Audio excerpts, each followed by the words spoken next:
tadi juga ada yang bertanya tentang gerakan-gerakan rakyat, gerakan mahasiswa buruh ke depan. Gitu.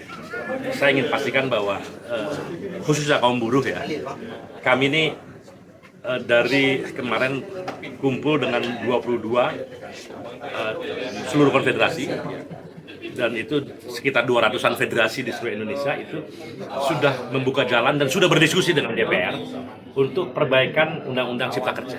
Ya, walaupun ada satu konfederasi yang tidak hadir, dan itu kita manfaatin betul.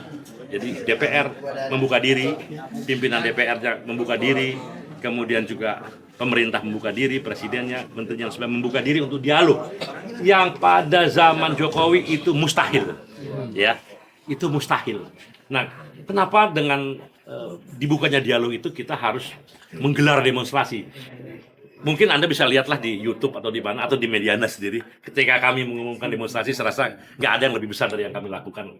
Kira-kira begitu ya. Tapi itu dulu jelas, itu melawan pemerintah yang zolim. Nah sekarang, dulu mau dialog aja nggak berani gitu. Dialog aja nggak dibuka. Boro-boro mau perbaikan. Nah sekarang dibuka.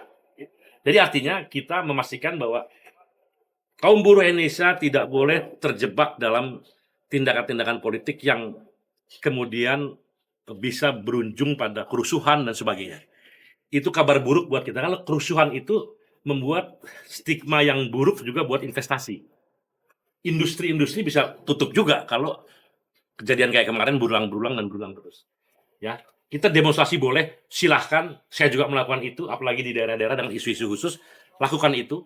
Tapi sekali lagi dalam kerangka kebijakan, kerangka perbaikan, bukan dalam kerangka ingin huru-hara gitu. Kira-kira seperti itu. Pak, penegasan aja Pak, berarti tanggal 30 nanti dari KSPSI sendiri kagak bakal turun? KSPSI, dan saya yakin ya, dari sekitar mungkin 200-an federasi yang ada di dan 21 konfederasi lainnya itu tidak akan ikut turun.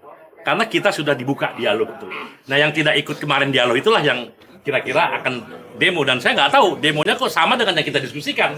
Jadi sebetulnya barangkali punya perspektif partai dan sebagainya, sehingga ingin seperti setengah kampanye dan sebagainya, yaitu.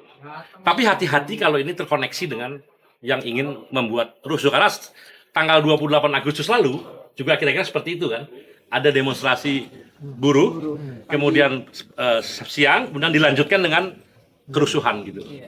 Ya, walaupun terdiskoneksi, kita melihatnya terdiskoneksi. Mudah-mudahan itu terdiskoneksi, ya. Tapi itu modus-modus seperti itu mudah-mudahan tidak terjadi lagi. Dan karena sekarang saya udah lihat meme-meme juga yang bukan dari kalangan buruh ya. Udah meme-meme untuk datang pada tanggal 30 September itu yang isinya itu mengerikan.